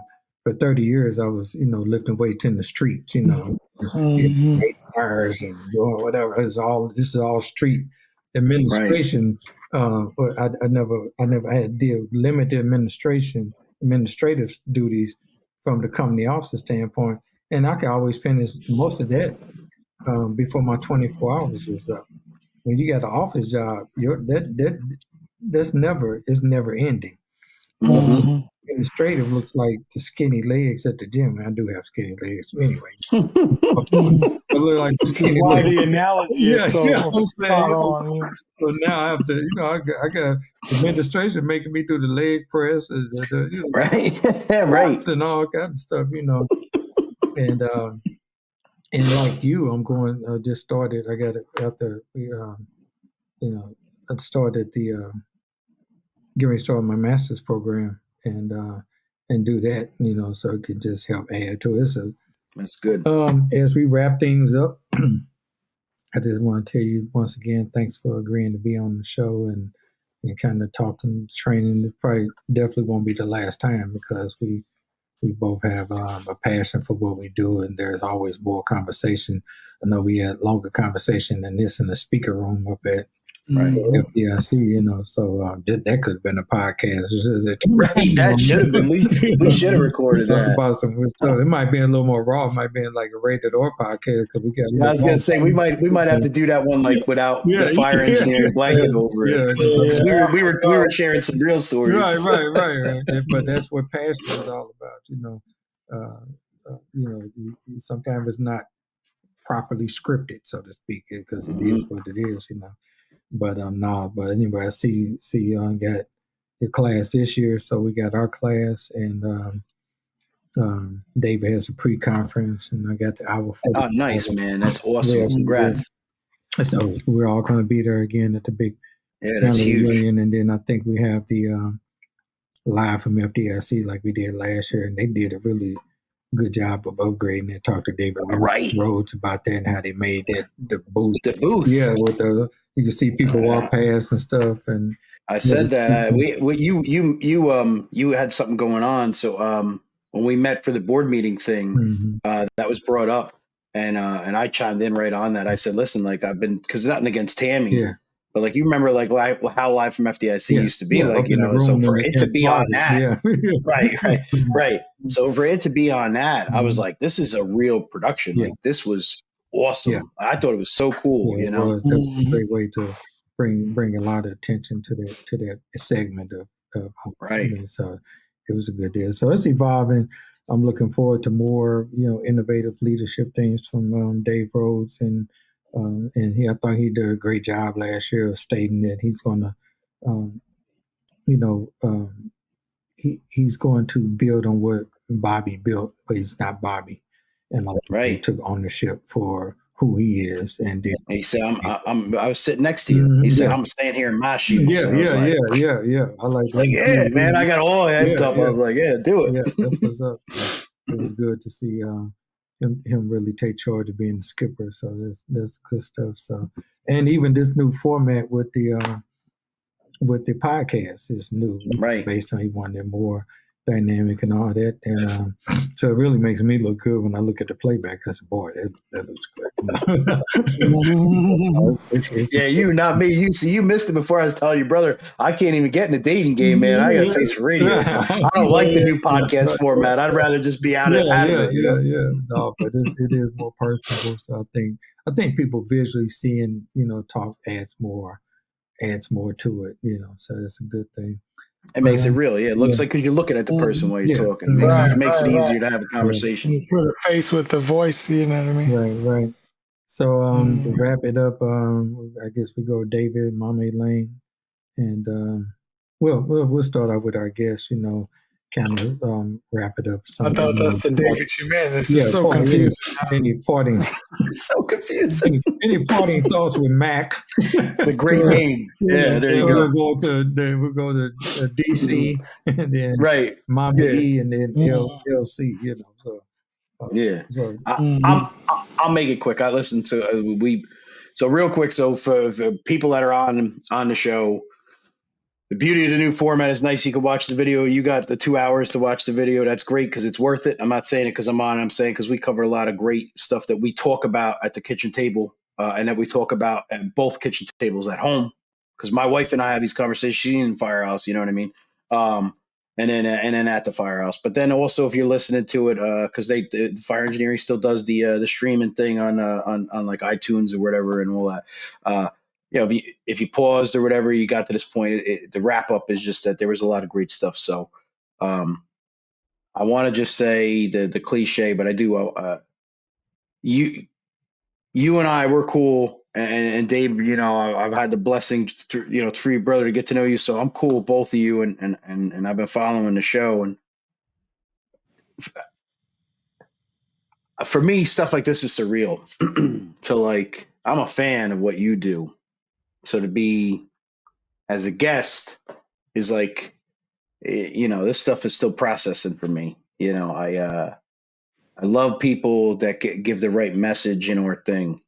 So I've been following you two for a while now, and I've been listening to your show, before I got a show. So I do, man, like it's huge for me to be, just have a conversation with you guys and feel comfortable having a conversation with you guys. So thank you for being the people you are. And Mama Lane, thank you for doing right and raising them right. Cause I told you that a couple of years ago, or a year ago, I remember you had Frank Ritchie on and I called in. And I told your mother that then, like that she did a great job raising you guys because you guys are aces, man. Like you're exactly like the type of humans that people need to be. So thank you for that. I appreciate but no, like listen, man, thank you, and I appreciate the opportunity. I appreciate everything, and I just want the listener to understand, like if the biggest takeaway of all this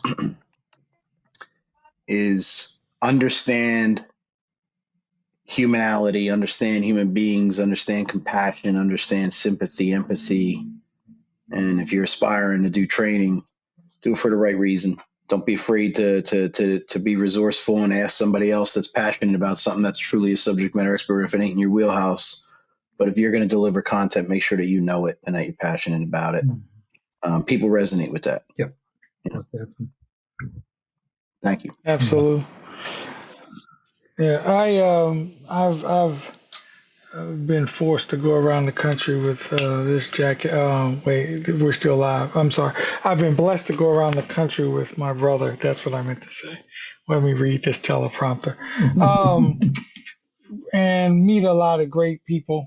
And at Winter Fire School, Dave and I got to talk. I believe that was probably the first time we got to talk, and had a really great conversation then, and then have subsequently seen him around the FDIC and some other places, and it's always a good time and always good to connect with people like you, Chief, who are like-minded, and I think people like you make the fire service better, and so I got a lot of respect for you because in the world where mediocrity seems to be trying to rule the day, there are a few people who are standing there trying to hold the line, and you're one of those people. So it was great to have you on, great to get some thoughts and insight, and I took, several notes or whatever myself, and can't wait to, read your book and then, talk to you maybe again about that next time I see you. So thanks a lot. We should have you on again because we don't get to even cover everything in the one call, the one show. But still, again, appreciate you taking the time to give us and the listeners your insight. So God bless you, brother. Thank you too, Mama. What you got to say, Mama? Well, we had some technical difficulties. That's because you was dogging your son out when he couldn't get on. I told you, wait long enough. Now we can start the show all over again if y'all want me to. I guess, don't start nothing, it won't be nothing. That's all I got to say about that. But anyway. She was priding herself on the fact that she was the first one to be in and ready. Yes, so thank you. That's funny. That is funny. After the last show, somebody was, tardy, which, I never allowed that when you were going to school. But anyway, it was still a very good show. I was very interested in hearing what you had to say and kind of, learn some new things. But we definitely do need to have you back, so maybe I can participate a little better without having the unforeseen. We were having thunder where we are, and so that I think might have interfered for a minute. But I enjoyed the show just listening. You had some very interesting comments and some very interesting thoughts, and I, really look forward to you revisiting us. Absolutely, Mo. Thank you. I appreciate it.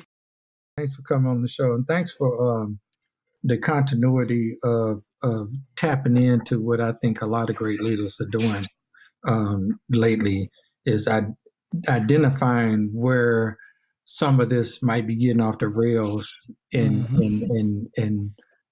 our culture kind of glorifying some of the secondary, I guess, secondary victories of being in the fire service, and not identifying the primary victories, which is personal leadership, which is customer service, things like that. We don't want to get so far off into everybody going for the shiny object of like, hey, I'm a firefighter, and not tap into what it's really all about. And it's about selfless service to people you don't know, and having the passion and the patience to work through it. Because I've been cursed out, and just people want to throw stuff at you and all that because they didn't think you was handling the scene well. And mainly because they just don't understand the scope of what you have to do. That's going to be safe for your firefighters, and actually safer for them, in the long run. But if they don't understand that, just coming from a outside attitude of not understanding what we do, it's easy to be ready to clap back to them. And like you said, and with that billboard behind you and that logo on your chest. So you have to be bigger than you, and you have to practice that at the firehouse. You got to practice it at home. So by the time when that pressure cooker hits in the street, you're ready for that. You have a better chance of surviving and not losing your job, and not losing the confidence of the public. That's training officer stuff that we need to talk about as well. That's just the brass tacks. And if you just totally focus on the brass tacks of what we need to do with our hands and techniques, then we're missing a crucial part of the why. And it has to do with the why. So I'm glad that you think that's important. I'm glad that you teach about it, write about it, and all of that. And so that continues to make for a great connection between us two. And not only that, our passion for continued education and trying to do things better and trying to make a difference in the fire service. These are important attributes that if everybody adapts some of this, it'll seem to make a great fire service that we can pass on past us. Because we got to be thinking about how good we are today and how does that affect tomorrow. And some of the great authors and leaders that we've kind of mentioned here on the show and mentioned in the past, they laid the groundwork for where we are today.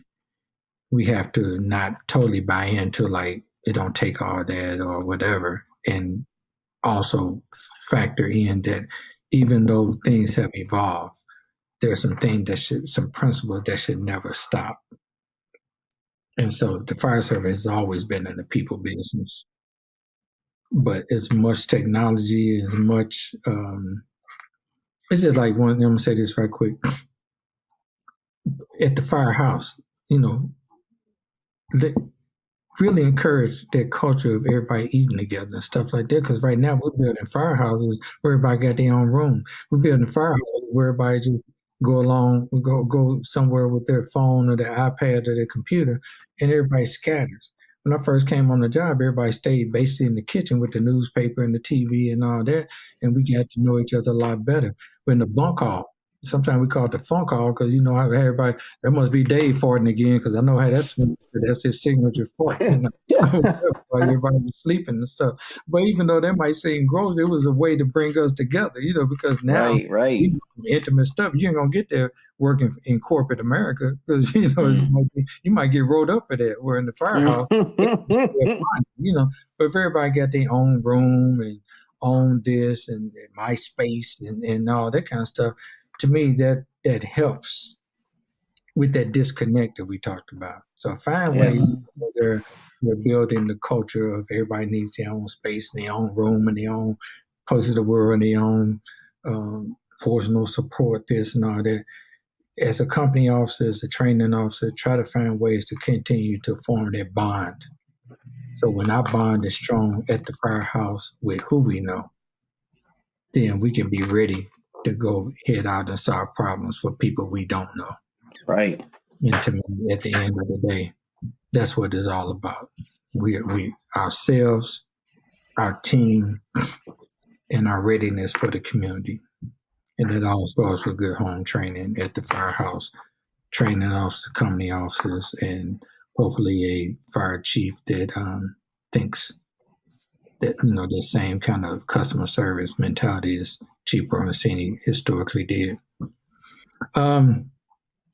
This we'll be here in another 7 weeks with another great guest. It's getting into the fall, so things about to change. If you have a busy department, you probably know what's getting ready to happen. As people start turning those heaters on in a couple of months and things like that, fire season ramps up, and we always had that here in this area where, you know, once the the heaters came on, the fires increased, and people try to stay warm. So be safe with that. Be empathetic with that kind of stuff. Train, and get to know each other better on your team, so you be better for the team. Get to know each other even across all these different lines that people try and draw in the sand, gender and millennials and Generation X and all that. Hey, minimize that and maximize the human connection. Yeah. You're guaranteed to have a better fire service. So I think I can't think of anything. I know, check out the website www.gluenationldc.com. See where David and I are going to be next. But I know we get ready to start sending off our paperwork for fire school. So hopefully we see you there, McGlynn, and then FDIC, and then everything in between. But thanks a lot. Look for Dave's book this fall. I'm sure if you check out social media, it'll tell you where to get it. Yeah. And you're in it. Yeah, thank you. In it. Yeah, it's great to I'm in it, so I appreciate the opportunity for that. But so stay safe, Chief McGlynn, Mama, David, keep it 100. Always. Thank you. And thanks, Dave. We'll Thank see you guys. I love you guys, man. Thank you for making me feel like, you know, like family. That's what I love about you guys. Thank you. You are a light-skinned brother, man. You are light-skinned. That's my Irish skin. Thank you. Lord have mercy. I did the best I could. You did the best you could. I was trying to set you up for this. I found a guy there, and you get the best. Thank you. But yeah, we'll see you in another 7 weeks for another great show. So we'll talk to you later. All right. Hello. Good night. Good night. Thank you.